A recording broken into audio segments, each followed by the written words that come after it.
Bounces underneath. Easy lay for Howard. As Howard somehow spins that in. Plus the foul. Cunningham connects on another three. Boston, good look inside. Howard lays it in. Cunningham connects on a three. Cunningham again. Nice find from McDonald, and Howard lays it in. Shot clock at 3. Finds Howard. Her jumper, sure. Cunningham. Picture this. Caitlin Clark on the bench, frustrated, but locked in watching her squad fight without her for the 7th straight game. And yet, something wild is happening. The Fever just notched their 5th win in a row, their longest streak in a decade. They're now 5th in the standings, just 1.5 games from 2nd. This wasn't supposed to happen without their star. So how did Indiana take down Seattle? What did Natasha Howard do to earn her name next to Tamika Catchings? And what made Sophie Cunningham's teammates start calling her Firecracker? If you're rocking with the Fever, drop it in the comments. I've got the Fever. Let's go. That's a PNW win! W's in the chat. W's in the chat. Oh my gosh. That one just aged me, but we're getting better. Shoot, good win. Win's for win. A dub is a dub, so keep on rolling. Here's what most people don't get about the Fever's situation. This isn't just another regular season game. Indiana came into their matchup with Seattle sitting 6th in the standings at 16-12, but they're within arm's reach of the number 2 seed. At this point, every game is a playoff game. Every win matters for seeding. Every loss could cost them home court advantage. With the standings this tight, there's no room for error. You're kind of part of the jumble in the standings where you're 16-12, Seattle 16-12, and a lot of teams kind of game above, game below. Just how important does it make for this game and this road trip? I mean, I think that the situation that we're in right now, every game is important. And, you know, every game that we're playing is there's got to be a sense of urgency. And oftentimes in the second half of the season that happens anyway, but certainly the way that things are with the standings and, you know, opportunities to get wins and get tough wins on the road are important. But, you know, we have to take it one game at a time, and we have to be where our feet are, and we got to attack a great Seattle team. This West Coast road trip could define the Fever's entire season. With tough matchups looming against Las Vegas, Phoenix, and Minnesota, nothing comes easy. The pressure's real. A bad stretch could knock them out of playoff position altogether. But here's the twist. Without Caitlin Clark, the Fever have found something unexpected. They're not just hanging on, they're thriving. 7 straight games without their superstar, and somehow, they're playing their best basketball in a decade. They're 9-7 without her. That's not supposed to happen when you lose your franchise player. I think first and foremost, we got a great group of women. You know, they're team first. They pull for one another. They're selfless, and they're capable. And you know, when you have that, it just they've been resilient all year long, and they rally together. They're a connected group, and I think that's really important. And we have capable players. You know, we certainly play a little differently without Caitlin on the floor, but the confidence that each one of these women has gotten in the ability to make plays in big moments. The secret to the Fever's success? It's the lesson every great team eventually learns: when one star goes down, everyone else has to rise. Coach Stephanie White said it best. This team has shifted from Clark-dependent to collectively unstoppable. Aaliyah Boston turned into a facilitator. Kelsey Mitchell stepped up as the veteran voice. Natasha Howard embraced a bigger scoring load.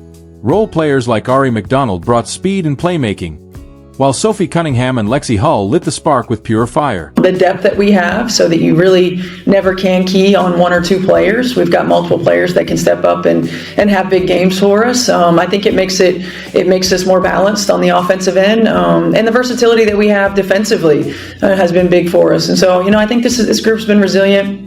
They've come together, you know, they're playing really well together, and they play for each other, and you really can't discount how important that is when you're playing for the person beside you. Coach Stephanie White called Clark's absence a blessing in disguise, and she meant it. It forced everyone else to step up, to define their roles, and to buy into a more balanced, team-first identity. The offense flows better. The ball moves. The defense is more versatile. And now they're harder to scout because on any given night, anyone can beat you. This 5-game win streak isn't a fluke. It's proof the Fever have real, championship-level depth. And when Clark returns to this version of the team, watch out. You're taking a squad that's already winning without their best player, then adding back that superstar. That's how title runs begin. But during the stretch, one explosive performance stood out and earned a nickname that captures her impact perfectly. Storm team's second best defensive rating in the league, but you've been able to find some shots and spots so far today. How have you been able to do that? Yeah, they're heavy in the paint. We have great post players and they have to cover them. Seattle's a great defensive team. They're long, they're athletic, with the weak sides wide open. So as long as we keep the ball popping, I think we're going to find nice shots. Sophie Cunningham lit up Seattle like it was the 4th of July, but here's what makes her performance downright shocking. Most people don't realize she's been the league's hottest three-point shooter all July. She's been on an absolute tear from deep. But what they also don't see is the weight she's been carrying behind the scenes, the kind of pressure that would have crushed most players. And instead of folding, she exploded. Gabby Williams storms inside, can't finish it, follows it up into the arms of Bibby, just signed for the rest of the season by Indiana. Been a perfect fit at the stretch four. Cunningham connects on a three. And you just look at her frame, 6'6" and super long. Cunningham connects on another three. Against Seattle, the entire Fever roster went 0-4-7 from three, every single player except one. Sophie Cunningham. Let that sink in. The whole team couldn't buy a bucket from deep, and she was the lone sniper keeping the offense alive. That's not just shot making. That's championship-level mental toughness. With the pressure sky high, Cunningham delivered 4 threes, a season-high 17 points in 33 minutes, shooting a ridiculous 5 of 6 from the field and 4 of 5 from beyond the arc. When everyone else went cold, she became the engine that kept Indiana's offense alive. You brought it up before, though, and to Noe there. Double overtime game and then a day game today. Cunningham again! Sophie Cunningham, 3 for 3 from deep. Mitchell and Boston would combine for that. You'd never think this would be the score. Cunningham again! Sophie Cunningham has tied her season high, 16 points. Come in with confidence, and she has certainly been that from the jump of this. Her teammates knew they just witnessed something special. After the game, Natasha Howard gave her the perfect nickname on social media, Firecracker. And it fits. Sophie Cunningham doesn't just show up, she explodes when you need her most. She's the spark that lights up the floor and ignites everyone around her. In a game where everything could have unraveled, Firecracker held it together. It was the growth that we've had as a team, because early in the season we were just so inconsistent, and if teams were to do that, we would normally lose those games. But it just shows that we're getting closer, we're trusting each other, and I think that's the biggest part, is trusting and knowing that we can win those games even if they go on runs. The numbers behind Cunningham's July shooting spree say it all, and they're why she's emerging as a frontrunner for 6th Player of the Year.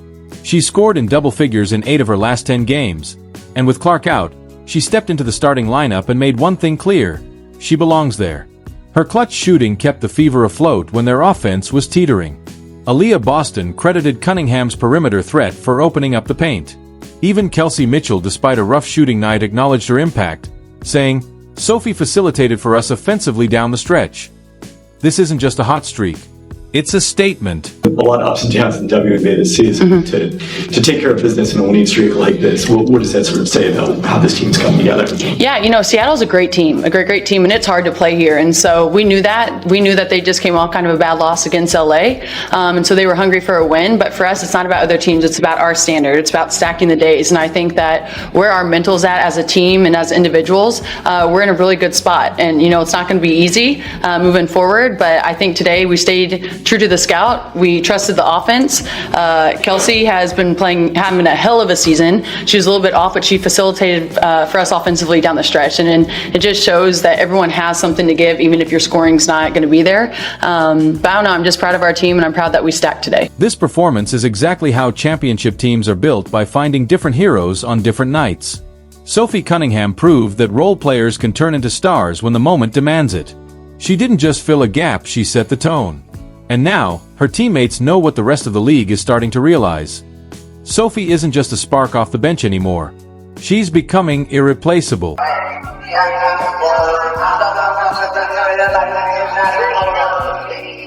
While Cunningham was lighting up the scoreboard, another Fever star was quietly rewriting the record books. Aaliyah Boston just did something no player in franchise history has ever done, and it's forcing a whole new conversation about her career. With 16 points and 12 rebounds against Seattle, Boston secured her 6th consecutive double-double, breaking Caitlin Clark's franchise record of 5 straight. Let that sink in. She didn't just match her superstar teammate. She passed her. Here's Boston. Boston, good look inside. Howard lays it in. Nobody in the league at 6'4" or taller averages more assists than Aaliyah Boston. Well, what happens off a deflection from a defensive player if it hits the rim? Shot clock still would reset. It doesn't have to be a shot. As Howard somehow spins that in, plus the foul. There were questions. Could Boston handle the weight of expanded responsibilities without Clark orchestrating the offense? Would she fold under pressure when defenses keyed in on her? Would the spotlight be too much? The answer couldn't be louder. No. Not only did Boston set a new franchise record for consecutive double-doubles, she also became the fastest center in WNBA history to reach 100 assists in a season. She's not just scoring and rebounding, she's running the offense, elevating her teammates, and proving she's the anchor of a title contender.